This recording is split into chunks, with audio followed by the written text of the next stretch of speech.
लोकसभा चुनाव 2024 ड्यूटी पर हर कर्मचारी को मिलेगा मुफ्त इलाज, हर जिले में अस्पताल हुआ तय। लोकसभा चुनाव की ड्यूटी में तैनात राज्य कर्मचारियों के साथ ही केंद्रीय और संविदा कर्मचारियों को भी निःशुल्क इलाज की सुविधा मिलेगी। निर्वाचन आयोग के निर्देश पर प्रदेश के स्वास्थ्य सचिव की ओर से इस संदर्भ में आदेश किए गए। दरअसल निर्वाचन ड्यूटी में तैनात राज्य के सरकारी कर्मचारियों को हर चुनाव में निःशुल्क इलाज की सुविधा मिलती है, लेकिन केंद्रीय कर्मचारी और संविदा कर्मचारी इस दायरे में नहीं आ पाते थे। 12वीं पास के लिए MMMUT में शुरू होगा 4 साल का बीएड कोर्स, ITPDDU में भी तैयारी।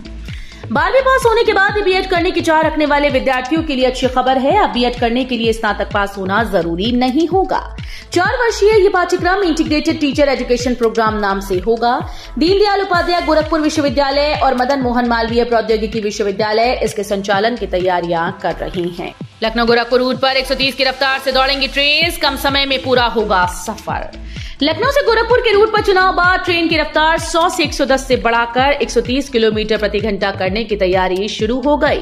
इस रूट पर ट्रैक का काम पूरा हो गया, ऑटोमेटिक सिग्नलिंग का काम किया जा रहा है। एब्सोल्यूट सिग्नल को बदलकर ऑटोमेटिक सिग्नल से ट्रेन का संचालन सुरक्षित तो होगा, साथ ही ट्रेन की लेट लतीफी की समस्या से भी निजात मिलेगी। बिजली को लेकर यूपी सरकार का बड़ा दावा, अप्रैल भर पूरे प्रदेश में नहीं होगी कटौती। ऊर्जा विभाग ने प्रदेश के सभी क्षेत्रों में 24 घंटे निर्बाध बिजली आपूर्ति किए जाने का दावा किया। SLDC द्वारा जारी आंकड़ों का हवाला देते हुए कहा गया कि अप्रैल में ग्रामीण, नगर पंचायत, तहसील मुख्यालय, बुंदेलखंड, जिला मुख्यालय, महानगर और सभी औद्योगिक क्षेत्रों को 24 घंटे बिजली आपूर्ति की जा रही है। SLDC के अधिकारियों ने पूरे महीने कटौती मुक्त बिजली आपूर्ति सुनिश्चित करने की बात कही। प्राथमिकता के आधार पर स्टार प्रचारकों की सभाएं करेगी कांग्रेस। कांग्रेस में लोकसभा चुनाव में उतरे अपने प्रमुख चेहरों के लिए खास रणनीति तैयार की है। पार्टी ने यूपी में अपने कोटे की सभी 17 सीटों को अलग अलग श्रेणियों में बांट दिया। इसमें उन सीटों को खास माना गया है जहां से चर्चित चेहरे मैदान में हैं और वे अपने विपक्षी को कड़ी टक्कर देते दिखाई दे रहे हैं। पार्टी ने अभी तक आधिकारिक तौर पर 14 प्रत्याशी घोषित किए। केवल अमेठी, रायबरेली और इलाहाबाद से प्रत्याशी की घोषणा होना बाकी है। पीएम मोदी की आज फिर यूपी में हुंकार, सीएम योगी के साथ सहारनपुर में रैली।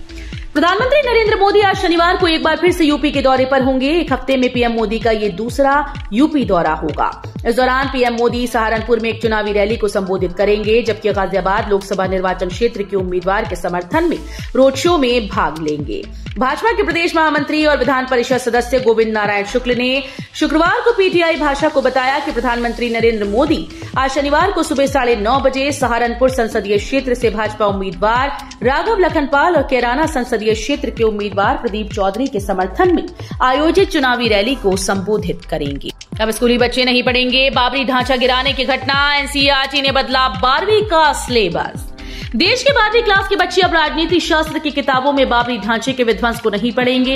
एनसीईआरटी ने किताब में 3 जगह बदलाव का फैसला किया है, जहां पर 6 दिसंबर 1992 को बाबरी ढांचे के विध्वंस का जिक्र किया गया था। इसकी बजाय राम मंदिर आंदोलन को विस्तार से पढ़ाया जाएगा। इसके अलावा किन आधारों पर सुप्रीम कोर्ट ने राम मंदिर को लेकर फैसला दिया था, ये भी पढ़ाया जाएगा। इंडियन एक्सप्रेस की रिपोर्ट के मुताबिक अगले महीने यानी मई से जो नई किताबें आएंगी उनमें ये बदलाव देखने को मिलेंगे। यूपी में तेजी से बढ़ रहा है नोटा का प्रयोग।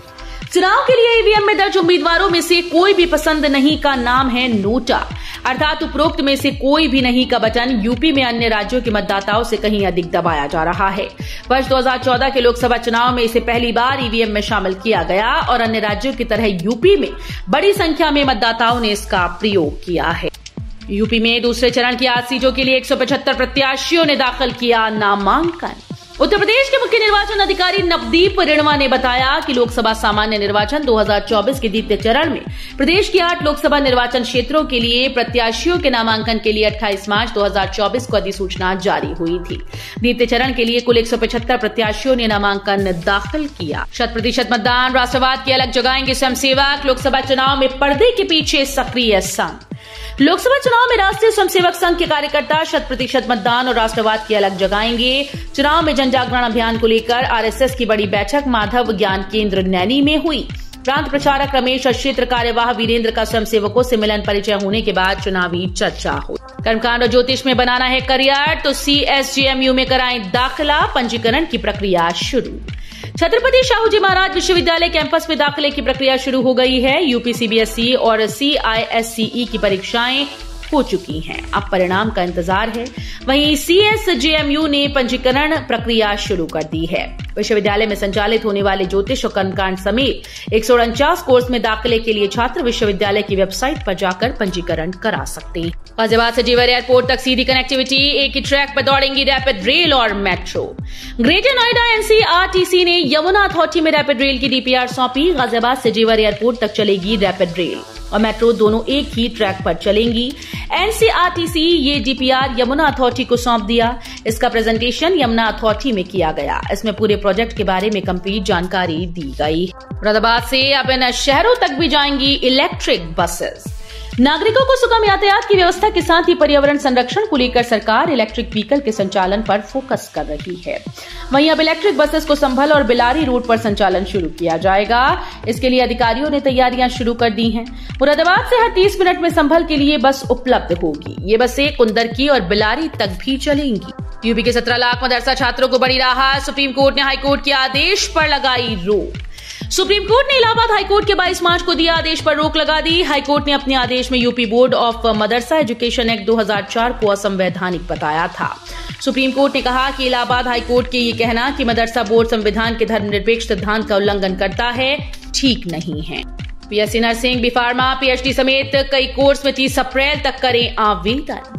महायोगी गोरखनाथ विश्वविद्यालय गोरखपुर में रोजगार परक और अन्य महत्वपूर्ण विभिन्न पाठ्यक्रमों में सत्र 2024-25 के लिए प्रवेश प्रक्रिया शुरू हो चुकी है। यहां BSc nursing, B.Pharma, BBA logistics समेत कई जॉब ओरिएंटेड और स्नातक परास्नातक, डॉक्टरेट व डिप्लोमा कोर्सेज में प्रवेश के लिए 30 अप्रैल तक ऑनलाइन आवेदन किया जा सकता है। खजुराहो से इंडिया गठबंधन की प्रत्याशी का पर्चा निरस्त। अखिलेश बोले, ये लोकतंत्र की हत्या, न्यायिक जांच हो। सपा अध्यक्ष अखिलेश यादव ने कहा कि सपा प्रत्याशी का नामांकन निरस्त करना सरेआम लोकतंत्र की हत्या है। उन्होंने मामले में न्यायिक जांच की मांग की और इसे लोकतांत्रिक अपराध बताया।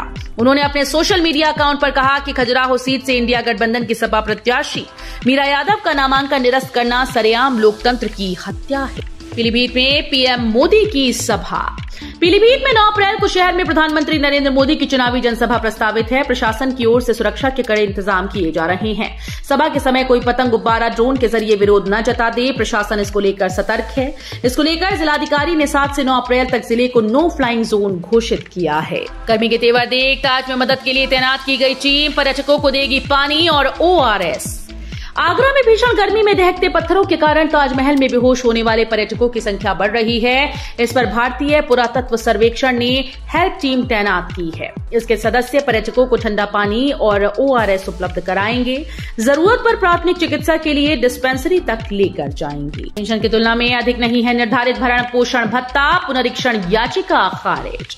इलाहाबाद हाईकोर्ट ने कहा कि पेंशन की तुलना में ट्रायल कोर्ट की ओर से निर्धारित 7,000 रुपए भरण पोषण भत्ता अधिक नहीं है।